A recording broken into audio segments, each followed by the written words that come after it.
سڑکوں پر ابھی تک مٹی اور پتھر سے پڑے ہوئے تھے، کہیں کہیں گھر بنے ہوئے تھے، وہ بھی کافی فاصلے پر۔ انہی میں سے ایک گھر ایسا تھا جو کچھ بہتر تعمیر شدہ تھا، ورنہ کچھ گھر زیر تعمیر تھے اور کچھ خالی پلاٹوں پر تو مٹی کا ڈھیر ہی پڑا ہوا تھا۔ میں بڑی مشکل سے چلتا ہوا جا رہا تھا۔ اس گھر کی بتی جل رہی تھی، سردیوں کی بارش تھی اس لیے میں کانپ رہا تھا۔ میں نے دروازہ کھٹکھٹایا لیکن کوئی بھی دروازہ نہیں کھول رہا تھا۔ میں نے بری طرح سے دروازہ پیٹا، پھر مجھے ایک نسوانی آواز سنائی دی۔ وہ کہنے لگی، جی کون ہے؟ میں نے کہا، دروازہ کھولیے پلیز، میں مسافر ہوں، میری گاڑی خراب ہو گئی ہے۔ اس نے تھوڑا سا دروازہ کھول کر مجھے جھانک کر دیکھا۔ اس وقت مجھے صرف اس کی کالی آنکھیں ہی نظر آ رہی تھیں۔ تو وہ کہنے لگی، جی کہیے۔ میں نے کہا، دیکھیں میں مسافر ہوں، میری گاڑی خراب ہو گئی ہے، یہاں دور دور تک آپ کے گھر کے علاوہ اور کوئی بھی گھر نظر نہیں آ رہا جہاں میں پناہ لے سکوں، مجھے صرف صبح تک کے لیے پناہ چاہیے۔ وہ کہنے لگی، دیکھیں میں آپ کو اپنے گھر میں نہیں رکھ سکتی، میرے والدین میری نانی کی وفات پہ گاؤں گئے ہوئے ہیں اور میں گھر پہ اکیلی ہوں، آپ پلیز کسی اور سے پناہ مانگ لیں۔ اس سے پہلے کہ وہ دروازہ بند کر دیتی، میں نے دروازے پہ ہاتھ رکھا۔ میں نے کہا، دیکھیں محترمہ، میں بہت شریف انسان ہوں، میرے گھر میں میری بیوی ہے، بچہ ہے، میں ایسا ویسا نوجوان نہیں ہوں، خدا کے لیے میں آپ کو کوئی بھی نقصان نہیں پہنچاؤں گا۔ بہت ٹھنڈ لگ رہی ہے، اگر آپ کہیں گی تو بس ایک کونے میں بیٹھا رہوں گا، مجھے صرف 4 گھنٹے گزارنے ہیں، جیسے ہی بارش تھمے گی میں فوراً آپ کے گھر سے باہر نکل جاؤں گا، اتنے سے وقت کے لیے مجھے پناہ دے دیں پلیز، مجھے پناہ دے دیں، یہاں پہ دور دور تک مجھے کوئی گھر دکھائی نہیں دے رہا۔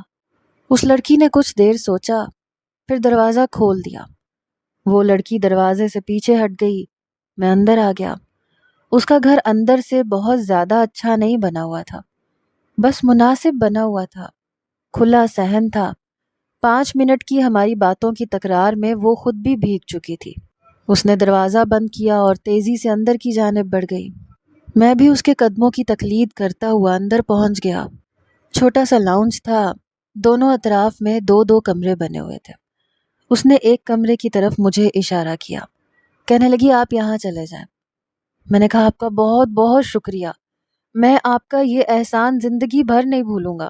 وہ خود بھی گیلی ہو چکی تھی، اس لیے سامنے کی جانب ایک کمرے میں وہ چلی گئی۔ میں بھی اس کے بتائے ہوئے کمرے میں چلا گیا۔ کمرے میں آیا تو میرے کپڑوں سے پانی ٹپک رہا تھا، بالوں سے بھی۔ میں نے کہا، یہ تو بہت بڑی غلطی ہو گئی، مجھے اس لڑکی سے تولیہ اور کپڑے مانگ لینے چاہیے تھے۔ گیلے کپڑوں میں اگر بیڈ پہ بیٹھوں گا تو اس بیچاری کا تو پورا بیڈ ہی گیلا ہو جائے گا۔ کمرے میں کوئی صوفہ نہیں تھا، نہ ہی کوئی کرسی تھی، صرف ڈبل بیڈ تھا اور یہاں پہ ایک دیوار گیر الماری تھی۔ اب یہ بھی غیر مناسب سی بات تھی کہ میں خود الماری کھولتا اور کپڑے دیکھتا۔ بہرحال میں وہیں کھڑا تھا، میں سمجھ نہیں پا رہا تھا کہ کیا کروں اور کیا نہ کروں۔ کچھ دیر تو میں یہ سوچتا رہا کہ کیا مجھے کمرے سے باہر نکلنا چاہیے یا نہیں، پھر سوچا کہ اس لڑکی سے ہی مدد مانگ لینی چاہیے۔ میں کمرے سے باہر نکلا تو لاؤنج بالکل خالی تھا۔ میں جانتا تھا کہ وہ کس کمرے میں گئی ہے۔ میں اس کمرے کے باہر کھڑا ہو گیا، پھر میں نے کمرے کے دروازے پہ دستک دی، پھر میں نے کہا، محترمہ ذرا میری بات سنیں گی؟ لیکن کوئی جواب نہیں ملا۔ میں نے پھر سے دروازہ کھٹکھٹایا، پھر سے اسے پکارا، لیکن اندر گہری خاموشی تھی۔ میں کچھ دیر انتظار کرتا رہا، پھر میں نے دروازے کا نوب گھمایا تو دروازہ کھل گیا۔ شاید دروازہ لاک نہیں تھا۔ جب میں کمرے کے اندر آیا تو کمرہ خالی تھا۔ میں حیران ہوا کہ وہ لڑکی کہاں چلی گئی، ابھی تو وہ میرے سامنے اسی کمرے میں گئی تھی۔ ابھی میں یہ سوچ ہی رہا تھا کہ اچانک سے واش روم کا دروازہ کھلا۔ وہ شاید بارش سے بھیگ چکی تھی اس لیے نہانے چلی گئی تھی۔ جیسے ہی وہ باہر آئی، اسے دیکھ کے تو میرا دماغ گھوم کے رہ گیا۔ کافی گہرا گلا تھا اس کے لباس کا اور سر پہ تولیہ باندھ رکھا تھا۔ جیسے ہی اس نے مجھے دیکھا بری طرح سے گھبرا گئی۔ اپنے دونوں ہاتھ اس نے اپنے گلے پہ باندھ لیے اور دونوں کندھوں کو ہاتھوں سے پکڑ کے خود کو چھپانے کی کوشش کی۔ میں فوراً سے نظریں جھکا کے اپنا رخ بدل گیا، پھر میں کمرے کی بیرونی طرف رخ کر کے کھڑا ہو گیا۔ شاید اس کا دوپٹہ یا چادر بیڈ پہ تھا۔ اس نے فوراً سے اپنے اوپر چادر لی، خود کو لپیٹ لیا، پھر کہنے لگی آپ میرے کمرے میں کیوں آئے ہیں؟ اس کا لہجہ کافی سخت تھا۔ میں نے کہا دیکھیں محترمہ، میں کبھی بھی ایسی حماقت نہیں کرتا، لیکن مجبوراً مجھے یہاں آنا پڑا اور کمرہ خالی تھا۔ مجھے لگا شاید آپ کمرے میں نہیں ہیں۔ کمرے میں آنے سے پہلے میں نے 2 بار دستک دی تھی، آپ کو پکارا بھی تھا۔ تو وہ کہنے لگی جی فرمائیے کیا کام تھا آپ کو؟ اس بار بھی اس کا لہجہ سخت تھا۔ میں نے کہا میں اصل میں کافی بھیگ چکا ہوں، مجھے تولیہ اور کپڑے مل سکتے ہیں؟ جس پہ وہ مجھے کہنے لگی آپ 2 منٹ باہر جائیں، میں آتی ہوں۔ میں فوراً کمرے سے باہر نکل گیا، لیکن میرا دل زور زور سے دھڑکنے لگا۔ اس کا سراپا میری آنکھوں کے سامنے آتے ہی نہ جانے مجھے کیا ہونے لگا، ایک خماری سی تھی جو مجھ پر چھانے لگی۔ وہ لڑکی جب باہر آئی تو سر پہ دوپٹہ اچھی طرح سے لے رکھا تھا، لیکن ہاتھ خالی تھا، ہاتھ میں نہ کپڑے تھے نہ تولیہ۔ جس کمرے میں اس نے مجھے ٹھہرایا تھا وہ اسی کمرے میں چلی گئی۔ میرا دل کسی کٹی پتنگ کی طرح اس کے پیچھے جانے کو تیار تھا۔ آہستہ آہستہ قدم بڑھاتے ہوئے میں اسی کمرے میں چلا گیا۔ کمرے کا دروازہ کھلا ہوا تھا۔ جس کمرے میں اس نے مجھے ٹھہرایا تھا وہ شاید اس کے والد کا تھا۔ وہ الماری کھولے ایک مردانہ جوڑا نکال رہی تھی، ساتھ میں ایک صاف ستھرا تولیہ بھی۔ میں کمرے کے اندر آ گیا، قدم بڑھا کر اس کے پاس چلا گیا۔ میرے دماغ پہ عجیب سا فطور چھانے لگا۔ میں بار بار اپنے آپ کو یہ سمجھانے لگا کہ یہ غلط ہے، اس لڑکی نے مجھے پناہ دی ہے، مجھے اس کے بارے میں ایسا نہیں سوچنا چاہیے، اپنے جذبات پہ قابو رکھنا چاہیے۔ لیکن شیطان تو جیسے میرے دماغ پر، میرے دل پر قابض ہو چکا تھا۔ میں چاہ کر بھی اپنے آپ کو روک نہیں پا رہا تھا۔ میں بالکل اس کے ساتھ جا کر کھڑا ہو گیا۔ وہ لڑکی جیسے ہی پلٹی مجھ سے ٹکرائی، بہت بری طرح سے بوکھلا گئی۔ اس سے پہلے کہ وہ گرتی میں نے دونوں ہاتھوں سے اسے تھام لیا۔ وہ لڑکی کہنے لگی ہاتھ چھوڑے میرا، لیکن میرا دماغ اور میرا دل اس وقت شیطان کے شکنجے میں بری طرح سے پھنس چکا تھا۔ میں بس اسے دیکھے جا رہا تھا۔ میں بے قابو سا ہو چکا تھا۔ حالانکہ میں برا انسان نہیں تھا، لیکن اسے دیکھ کے بہک گیا تھا۔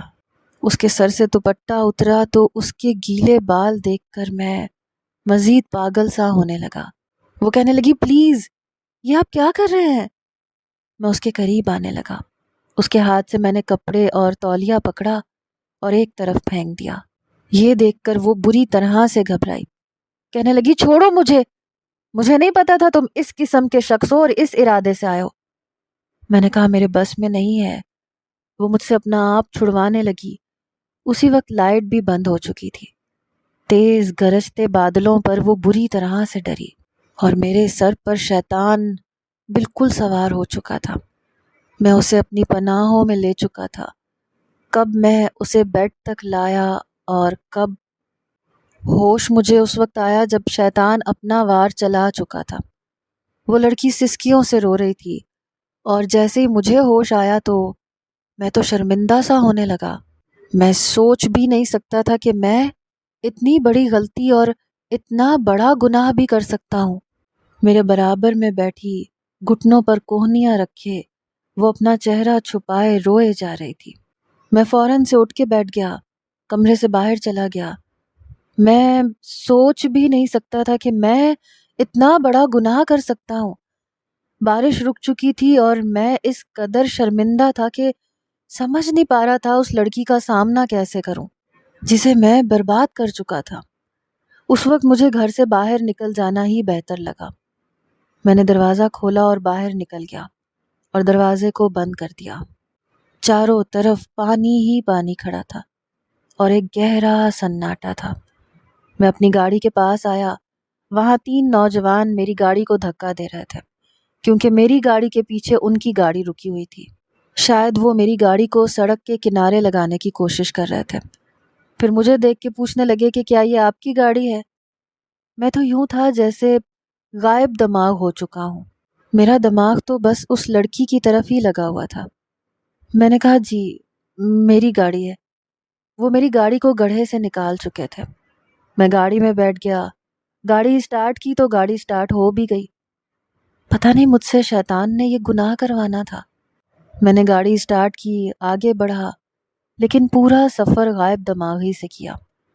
صبح کی روشنی پھیلی تو میں گھر پہنچ چکا تھا۔ اپنے دروازے کے سامنے جب میں نے ہارن دینا شروع کیا تو دروازہ چوکیدار نے کھولا تھا۔ میں اندر آ گیا۔ لاؤنج میں میری بیوی میرا انتظار کر رہی تھی۔ مجھے دیکھتے ہی کہنے لگی، میں نے کہا بھی تھا نا کہ رات کا سفر مت کریں، بارش کی پیش گوئی ہے۔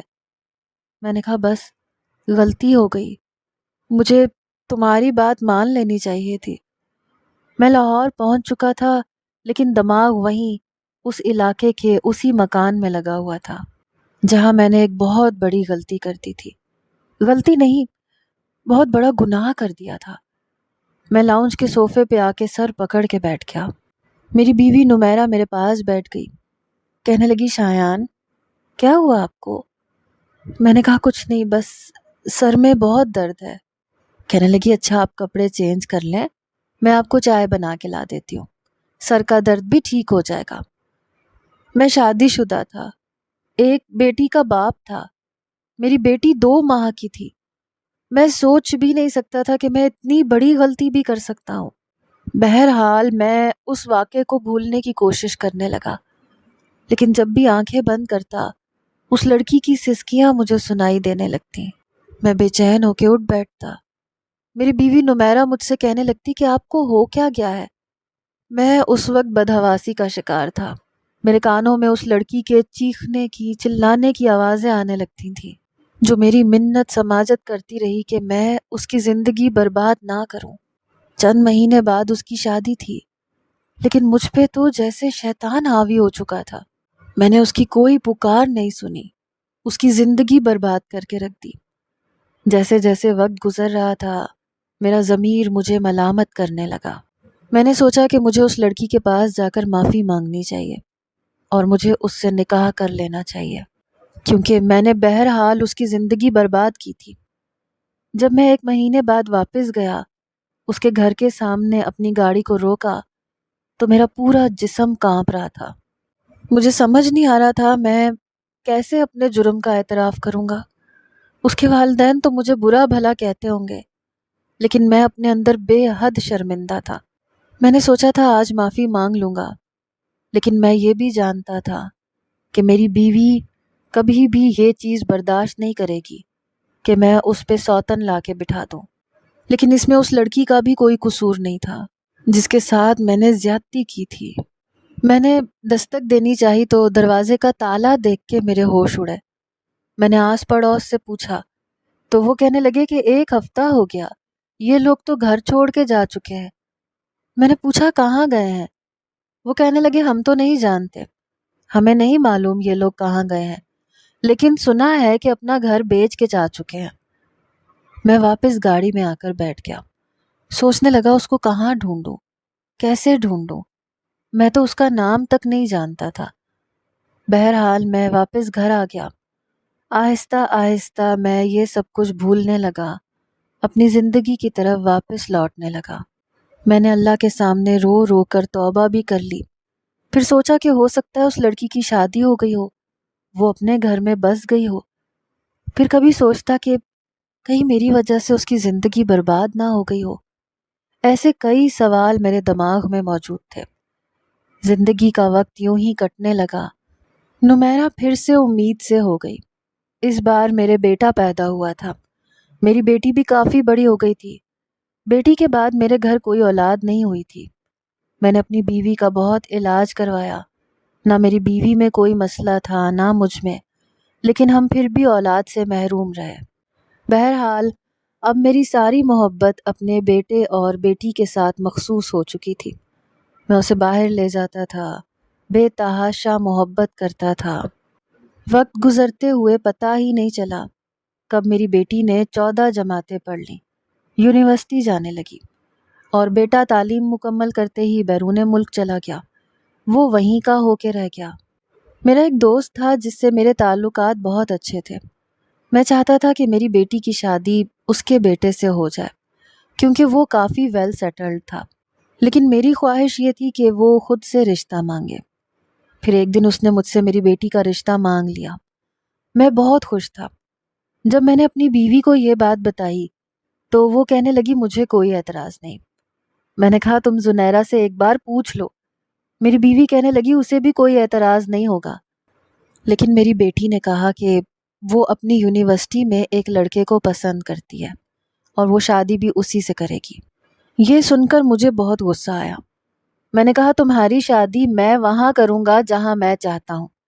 میرے دوست کا بیٹا اچھا خاصا بزنس مین ہے، اچھے پیسے کماتا ہے، یونیورسٹی میں پڑھنے والا لڑکا ابھی بے روزگار ہوگا۔ تو وہ کہنے لگی کہ وہ ساتھ میں نوکری بھی کرتا ہے اور میں شادی اسی سے کروں گی۔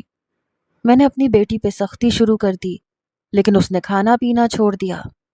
3 دن سے اس نے کچھ نہیں کھایا تھا، بس وہ اپنے کمرے میں بے حال پڑی تھی۔ میری بیوی بھی رونے لگی کہ اکلوتی بیٹی ہے، ہمارے پاس کسی چیز کی کوئی کمی نہیں ہے، ہم چاہیں تو لڑکے کو بھی سیٹل کر سکتے ہیں جسے زنیرہ پسند کرتی ہے۔ میں بیٹی کی محبت میں ہار مان چکا تھا۔ میں نے کہا ٹھیک ہے، تم اس لڑکے سے کہو کہ اپنی والدہ کے ساتھ میرے گھر آ جائے، میں رشتہ پکا کر دوں گا۔ یہ سن کر زنیرہ بہت خوش ہوئی۔ اتوار کو ان لوگوں نے میرے گھر آنا تھا۔ میری بیوی نے کافی اہتمام کیا ہوا تھا، میری بیٹی بھی بے تحاشا خوش تھی۔ وہ مجھے بار بار کہتی تھی کہ آپ دنیا کے سب سے بیسٹ بابا ہیں۔ میں زنیرہ کو اپنے ساتھ لگا لیتا، اس کے ماتھے پہ بوسہ دیتے ہوئے کہتا، میں نے کہا کہ بس یہ محبت ہے کہ میں اس لڑکے کو داماد بنانے کے لیے تیار ہوں۔ وہ مجھے گلے لگا لیتی تھی۔ شام کے 7 بجے میں بڑی بے چینی سے ان لوگوں کا انتظار کر رہا تھا۔ جب ڈور بیل بجی، چوکیدار نے آ کر بتایا کہ کوئی فائق اپنی والدہ کے ساتھ آیا ہے۔ میں نے کہا ہاں اسے اندر بھیج دو۔ وہ لوگ آ چکے تھے۔ میری بیوی اور میں لاؤنج کے دروازے کے پاس ہی کھڑے تھے تاکہ ان کا استقبال کر سکیں۔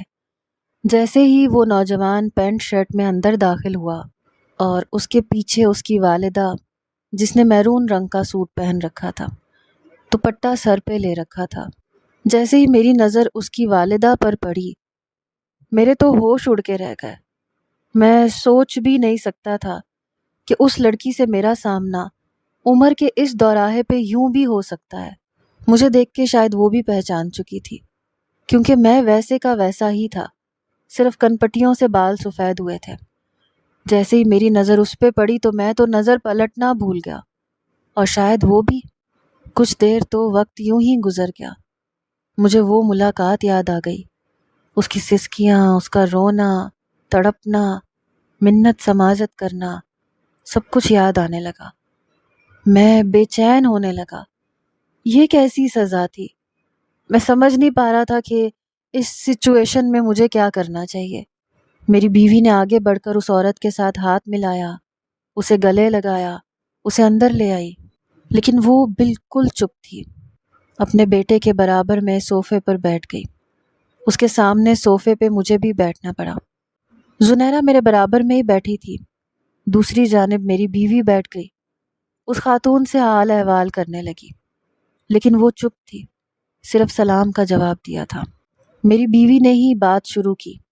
ملازمہ ٹیبل سجا چکی تھی، لیکن اس نے ایک گلاس پانی تک نہیں پیا تھا، حالانکہ اس کے ساتھ بیٹھا اس کا بیٹا بار بار کہہ رہا تھا، مما پلیز کچھ تو کھائیں، آپ کو کچھ ڈال کے دوں؟ وہ کہنے لگی نہیں، پھر کہنے لگی میری طبیعت خراب ہو رہی ہے، پلیز یہاں سے چلتے ہیں۔ میری بیوی کہنے لگی آپ مجھے بتائیں کیا ہوا آپ کو، میں کوئی میڈیسن دے دوں؟ کب سے ہم لوگ آپ کا انتظار کر رہے تھے۔ بچے ایک دوسرے کو پسند کرتے ہیں تو ہمیں نہیں لگتا کہ ہمیں کوئی رکاوٹ ڈالنی چاہیے، ہماری طرف سے اس رشتے پہ کوئی اعتراض نہیں ہے۔ میں بالکل گمسم تھا۔ وہ کہنے لگی لیکن مجھے یہ رشتہ قبول نہیں ہے۔ یہ سن کے اس کا بیٹا اپنی ماں کو دیکھنے لگا، کہنے لگا مما پلیز، میں آپ سے کہہ کے آیا تھا میں زنیرہ کے بغیر نہیں رہ سکتا۔ آپ گھر پہ تو راضی تھی، یہاں کیا ہو گیا آپ کو؟ وہ کہنے لگی فائق بس چلو یہاں سے، میں تمہارا رشتہ اس لڑکی سے نہیں کر سکتی۔ اس نے اپنے بیٹے کا ہاتھ پکڑا اور وہاں سے واپس لے کے جانے لگی۔ میں چپ تھا۔ میری بیوی کہنے لگی یہ کیا بات ہوئی؟ زنیرہ سے کہنے لگی کیا تم نے اس لڑکے کو سمجھایا نہیں تھا کیا اس نے اپنی ماں کو راضی نہیں کیا تھا؟ زنیرہ کہنے لگی اس کی ماں تو راضی تھی، پتہ نہیں انہیں کیا ہوا۔ پھر وہ مجھ سے کہنے لگی بابا میں مر جاؤں گی اس کے بغیر، پلیز آپ اس کی ماما سے جا کے بات کریں۔ میں چپ تھا، جیسے پتھر کا ہو چکا ہوں۔ میں نے کہا جب اس کی ماں مان نہیں رہی تو چھوڑو اس بات کو، ہم زبردستی نہیں کر سکتے۔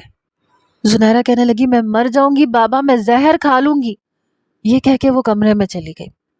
میں تو پریشان ہو کے رہ گیا، کیسے جا کے رشتہ مانگتا، کیسے کہتا۔ میں پہلے ہی ماضی میں اس کے ساتھ بہت بڑی زیادتی کر چکا تھا۔ شاید اس کی شادی ہو چکی تھی، اس کے انکار کی وجہ شاید یہی تھی کہ وہ میری شکل دوبارہ نہیں دیکھنا چاہتی تھی۔ لیکن میری بیٹی صبح تک بخار میں مبتلا ہو چکی تھی اور بار بار فائق کو پکار رہی تھی۔ اس کا بخار اترنے کا نام نہیں لے رہا تھا۔ 2 دن وہ یوں ہی بخار میں بے ہوش رہی۔ میری بیوی رونے لگی، میری منت سماجت کرنے لگی کہ میں فائق کے گھر جاؤں، اس کی والدہ کی منت سماجت کر لوں، میں اس کے سامنے ہاتھ جوڑ لیتی ہوں۔ اگلے روز میں زنیرہ سے پتہ پوچھ کے اس کے گھر چلا گیا۔ دروازہ اسی نے کھولا تھا۔ مجھے دیکھ کے اس کے ماتھے پہ بل پڑے تھے۔ اس کی آنکھوں میں وہی نفرت تھی جو کہ اس رات کو تھی۔ جب میں نے سلام کیا تو کہنے لگی آپ یہاں سے جا سکتے ہیں۔ میں نے کہا میں اپنی بیٹی کے ہاتھوں مجبور ہو کے آیا ہوں، میرے گناہ کی سزا میری بیٹی کو مت دو۔ میری بات سن کے وہ کہنے لگی میں یہ شادی کبھی بھی نہیں کروں گی۔ میں نے کہا دیکھو تمہاری بھی شادی ہو گئی، تمہارا بھی گھر بس گیا، تم مجھ سے جو چاہے بدلہ لے لو، لیکن زنیرہ میری اکلوتی بیٹی ہے، اس کے ساتھ یہ ظلم نہ کرو۔ تو وہ کہنے لگی اگر میں نے فائق کی شادی زنیرہ سے کر دی تو آپ خود سے بھی نظریں نہیں ملا سکیں گے، اپنی نظروں میں گر جائیں گے۔ میں نے کہا کیا مطلب، میں سمجھا نہیں۔ کہنے لگی میری شادی کہیں نہیں ہوئی کیونکہ میں 1 ماہ بعد امید سے ہو گئی تھی۔ یہ سن کر میرے تو ہوش اڑ گئے۔ کہنے لگی میرے ماں باپ سے یہ صدمہ برداشت نہیں ہوا، میرے باپ کو ہارٹ اٹیک ہوا اور میری ماں نے خودکشی کر لی۔ میں پڑھی لکھی تھی اس لیے اسکول میں پڑھانے لگی۔ فائق تمہارا سگا بیٹا ہے، تمہاری ناجائز اولاد ہے، فیصلہ میں تم پہ چھوڑتی ہوں، چاہو تو اپنی بیٹی کی شادی کر دو۔ یہ سن کے میرے ہوش اڑے تھے۔ میں اسے حیرت سے دیکھے جا رہا تھا۔ اس نے دروازہ میرے منہ پہ بند کر دیا۔ میں سوچ بھی نہیں سکتا تھا کہ ایسا بھی کچھ ہو سکتا ہے۔ میں نے دروازہ پھر سے کھٹکھٹایا تو اس نے دروازہ کھولا۔ کہنے لگی اب کیا چاہتے ہو؟ فائق آپ کی بیٹی کو فون نہیں کرے گا، میں اسے منع کر چکی ہوں، اپنی قسم دے چکی ہوں۔ اب اپنی بیٹی کو سمجھانا آپ کا کام ہے کیونکہ دونوں آپ کی اولادیں ہیں۔ فرق صرف اتنا ہے کہ ایک جائز ہے اور ایک ناجائز ہے۔ میں نے کہا میں تم سے نکاح کرنا چاہتا ہوں۔ میں نے تمہیں ڈھونڈنے کی بہت کوشش کی تھی، میں تمہارے گھر بھی گیا تھا، تم سے نکاح کرنا چاہتا تھا۔ میں اب تم سے نکاح کر لوں گا تو حارث اور زنیرہ کی شادی نہیں ہو سکے گی۔ وہ کہنے لگی آپ کو کیا لگتا ہے میں نکاح کروں گی آپ سے، وہ بھی اس عمر میں؟ وہ کہنے لگی میں اپنی اس رات کی گئی نیکی پہ ابھی تک پچھتاتی ہوں۔ جب میرا بیٹا مجھ سے اپنے باپ کا نام پوچھتا ہے، میں اپنے بیٹے کو اپنے باپ کا نام نہیں دے سکتی۔ میں نے یہ زندگی بڑی مشکل سے گزاری ہے، مجھے تمہاری شکل سے بھی نفرت ہے اور اس رات کی نیکی سے بھی جو میں نے کی تھی اور مجھ پہ بھاری پڑ گئی تھی۔ مجھے تم پہ بھروسہ کرنا ہی نہیں چاہیے تھا۔ یہ کہہ کے اس نے دروازہ بند کر دیا۔ یہ دیکھ کے میں نے دروازہ پھر سے بجایا۔ میں نے کہا دیکھو تمہارے ساتھ جو کچھ بھی کیا بہت غلط کیا، میں اس کا اعتراف بھی کروں گا، میں تمہیں عزت دینا چاہتا ہوں۔ وہ کہنے لگی نہیں چاہیے عزت، میرا بیٹا اب یہ سب کچھ برداشت نہیں کر سکے گا۔ میں نے کہا ہاں لیکن میں تم سے نکاح کرنا چاہتا ہوں۔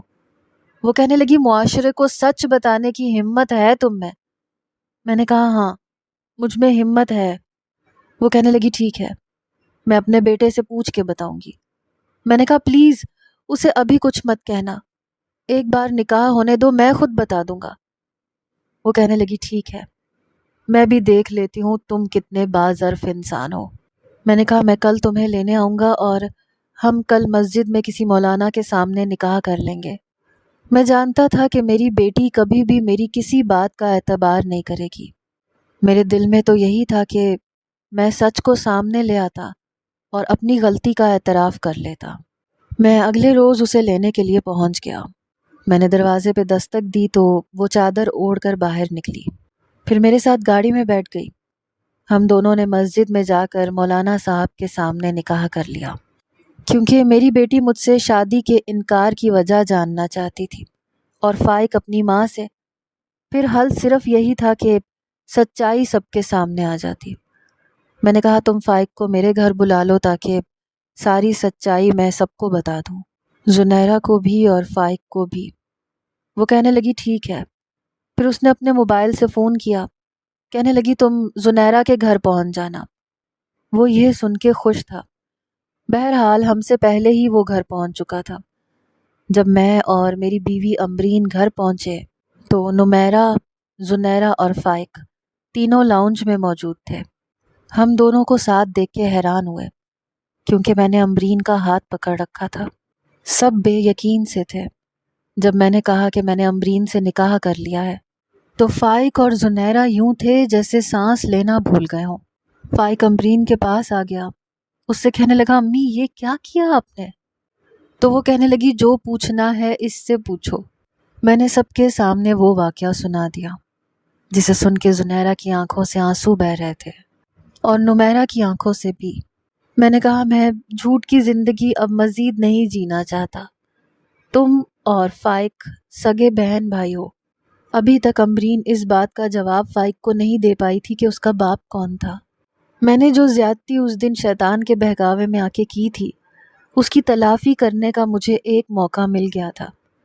میرا یہ فیصلہ ہو سکتا ہے آپ لوگوں کو برا لگے، لیکن ایک وقت آئے گا کہ آپ لوگ خود میرے اس فیصلے پر اعتراض نہیں کرو گے۔ یہ کہنے کے بعد میں امبرین کو اپنے کمرے میں لے گیا۔ میں جانتا تھا یہ بہت مشکل کام ہے، لیکن آہستہ آہستہ یہ حقیقت سب کو مان لینی تھی، کیونکہ یہی سچ تھا۔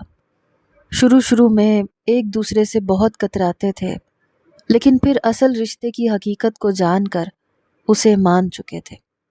نمیرہ مجھ سے 2-4 مہینے بہت ناراض رہی، مجھ سے بات تک نہیں کرتی تھی، لیکن میں نے اس سے کہا کہ میری ایک غلطی کی وجہ سے اس لڑکی نے اپنی ساری عمر کی خوشیاں گنوا دی۔ تم کیا چاہتی ہو ابھی بھی اس کے ساتھ زیادتی کروں؟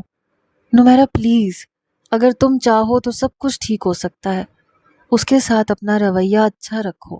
شاید اسے میری بات سمجھ میں آ گئی، اس لیے اس نے اپنا رویہ امبرین سے بہتر کر لیا تھا۔ وقت لگا تھا، لیکن سب کچھ ٹھیک ہو گیا تھا، کیونکہ میں اب بھی صحیح فیصلہ نہ کرتا تو شاید پچھتاوا ساری زندگی میری جان کا عذاب بن جاتا۔ اس لیے کیونکہ غلطی میری تھی اور بہت بڑی غلطی تھی۔